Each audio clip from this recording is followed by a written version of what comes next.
Welcome back, my friends, to the flies that never end. Pete here, Spawn Fly Fish. Time for another tying tutorial. As you can see, we are not starting with a hook and device today. We are starting with a spawn shank, tying an articulated fly. Articulated leech at that. That is going to be very sculpin-esque by the time we get done with it.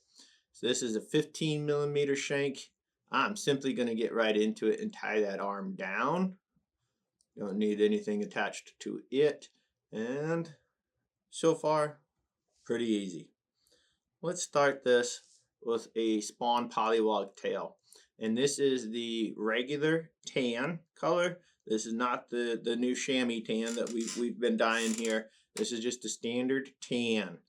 So I'm going to get this started in I just want a little bit more than half that tail. And let me check, that's a little too much, I think. Back it off just a little bit. There we go. I don't want anything too crazy. So maybe right around half a tail is the actual length. You know how this goes. It's close. It's very close to half. Trim that other portion out. And just for ease of tying down the remainder fluff of that, just trim some. There we go. So 15 mil off the back. It's slightly shorter than the working shank of the hook we will use. We'll get into that in a second. But this is what I'm excited about. This is another one of the products that we brought in from MFC. And this is the Bunny Brush. So for all of you who've seen me tie a bunch of, bunny flies where I'm cutting that leather out, putting the rabbit in a loop, all that good stuff. Well, guess what? Now you get the ease of someone else doing that work for you. All you have to do is utilize that brush now and tie some beautiful flies. Half the effort. This stuff's amazing. Comes in a bunch of different colors. Again, this is sand variant. Let me get this tied in. I did trim out just a pinch of material there for a cleaner tie-in on that core wire. And then one thing I did take a look at too is which way that hair kind of has a tendency to come off the brush. Yes, it's 360, but to me there's still a direction to it. So as I wrap, I want these fibers going back as easily as possible. So again, this might just be something in my own psychosis, but I do think there's a direction to some of these brushes. As far as some of the other colors, I'm just not going to go through all of them. Just some real quick highlights for you here. Some beautiful greens, yellows, browns, olives. I mean, just sick. There's a color for everybody, for every fly. I think everybody should be utilizing these bunny brushes. All right, now I'm going to come in with some polar chenille in Rootbeer. And yep, got to be some level of shenanigan involved. And this would be my little bit of contribution to the shenanigan level. So now we have both our polar chenille and our bunny brush wrapped in at the same time. I happen to have my convenient bucket of water here. And so now, as I get into wrap these, you see, I'll treat it like any other product and just sort of use my off tying hand to pinch those fibers, if you will, and get them all flowing to the back. And as you see, it's just going to build like you were wrapping a natural rabbit, natural cross cut, any of that. Yeah, of course, there's going to be a little bit of springing where that fur comes up a little bit more. But I'm telling you, it won't be an issue once that fly is in the water and swimming. And I hate to be this guy, but that's kind of where it matters. Yes, it's fun to have fly boxes that look great, full, all these cool flies and products and materials. But what matters is getting on the water and do those flies catch fish. Yeah. So let's tie this off. Just a few good thread wraps there. Really solidify. I'll pull everything back, both the polar chenille and the bunny, and get a couple wraps in front of everything before I cut it out. Now on the polar chenille, of course, that's not a wire, so no problem there. However, when you get into cutting a wire, I'm going to switch to my dedicated wire cutting scissor. I'm not going to use just a regular, my good thread scissor on this. And there we go. Cut that out, clean as you please. And now Let's get our brush and simply get in. Again, it's real rabbit. It's not synthetic, so treat it like real rabbit. The only difference is someone was nice enough to go ahead and spin this up in a brush and remove the leather for you. This is convenience at its finest, and I'm not always the, oh, let's go for something easy. However, there's a time and place, and this is both. There we go. How great is that? That's hot. I don't care who you are. That's fishy. Just get this whip finished here and cut that out. There we go. Got some Loon hardhead cement. I will get the thread wraps covered with a nice layer here. I do have a bit of hair right there underneath. Of course, I could get in and trim that out, but guess what? We are going to connect this to our hook in the front. So would you have to? Nope, absolutely not. This is ready to go. I am going to remove this with my whip finish tool so that I remember which orientation is up and which is down, even though it really doesn't matter for this one too much because it's essentially all tied in the round. All right, let's get this hook going. And give me 2 seconds here. We'll make sure we've got the right height so you guys can see as much of this as possible. Call that pretty good. All right. So this is the MFC Tactical Jig Hook, and the number is 7203, and this is a size 6. So as you can see, I do have a spawn football bead on here, size 7mm, and that is the Crayfish brown. Let me trim off that thread. And for the thread, in case I forgot to mention this, we've got some 6/0 Camel 140D, Camel brown, tan, any of that would work. And then I've got 6 wraps of 0.025 lead-free wire, and that's what I'm going to solidify right now with some thread wraps. Just get all that stuff really tied down well, no spinning, no moving, no budging, and call it good. Give myself a nice little thread base here. Now I've dedicated a 19mm shank from Spawn, meaning I cut the eyelet off so that it's going to rest right here and follow the curvature on the underside of our jig hook. And at this point, I'm going to prep the tie down, if you will. I don't want this to slip and move. This is not always the easiest, and yet I find it very secure. I've never had one of these break apart, and so that makes me a big fan. So on this, I am going to turn this upside down to attach, and that's our rear tail portion. Just try to lift that arm ever so slightly and get that to slick back. I don't want to force anything too much if I don't have to. There we go. And now you can see kind of the rest of how this is going to go, and we'll now work on tying down this arm. Give a little push with your thumb just to coax, if you will, help train the direction and position it wants to be, and even though it doesn't necessarily know it yet. Fantastic.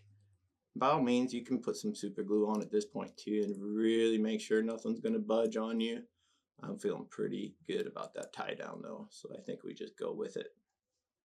So from here, at least for this first portion, we're just going to do a wash, rinse, and repeat of what we did on that rear shank. I'm just going to trim out a clean tie-in on this rabbit brush, and there we go. None of that fluff, we don't need any of that.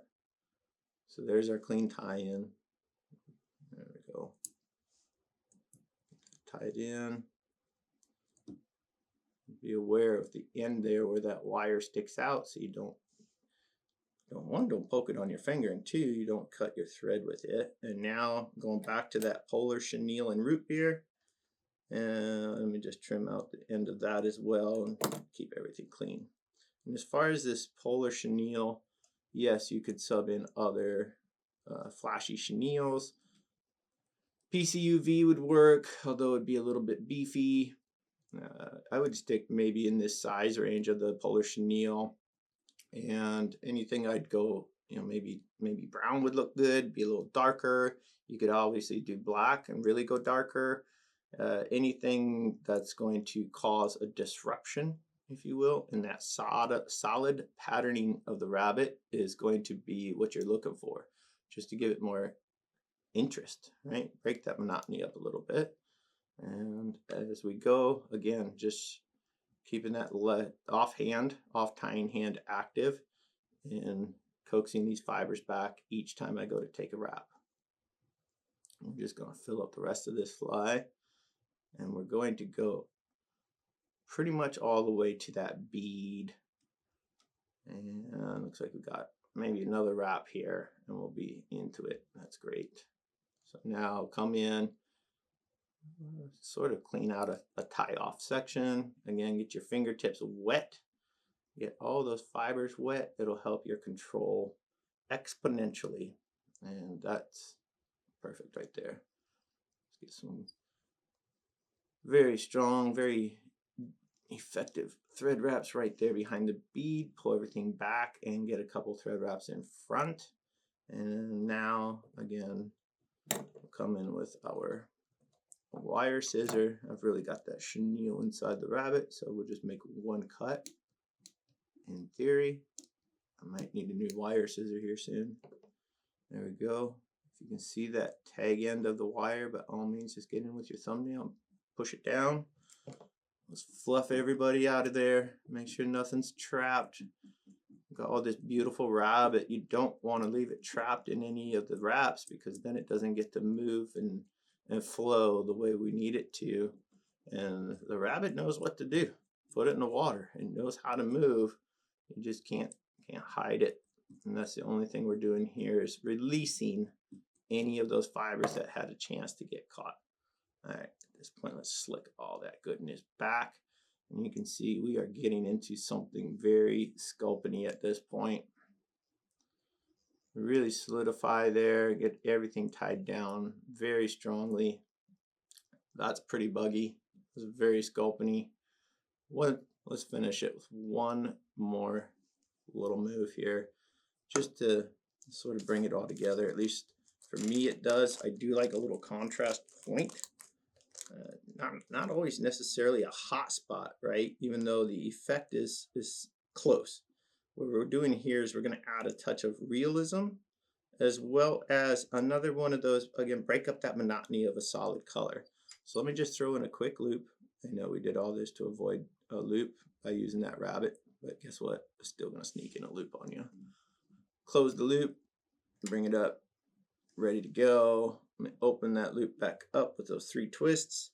And then I just want to come in here with some Spawn Dub in Sand Dab Brown. I don't need a ton. I need maybe, let's call it 2 inches of a ladder. And let me get that spun up for you.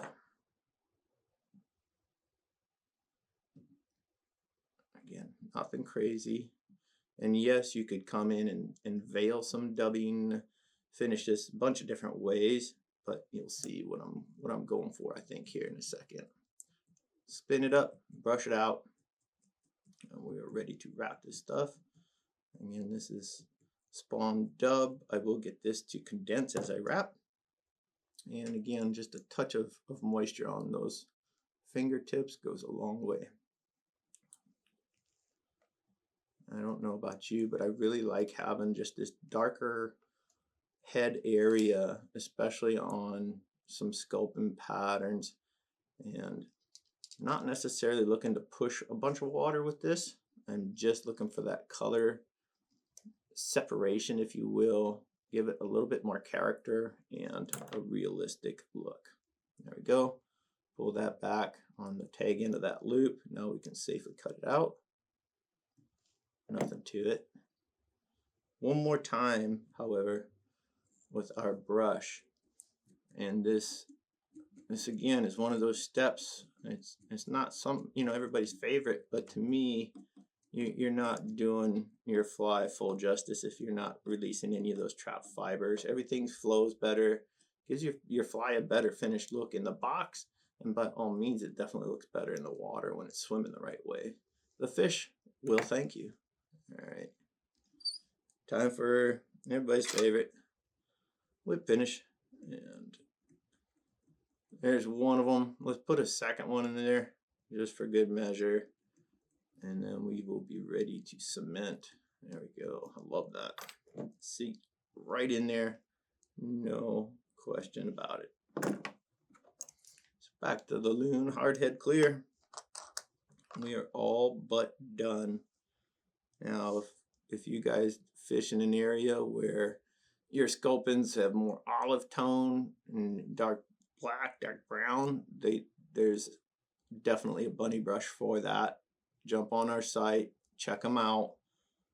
And as far as, you know, looking into ease of use, man, I don't know if it gets any better than rabbit already taken off the hide and spun up in a big brush for you. So there you have it, folks.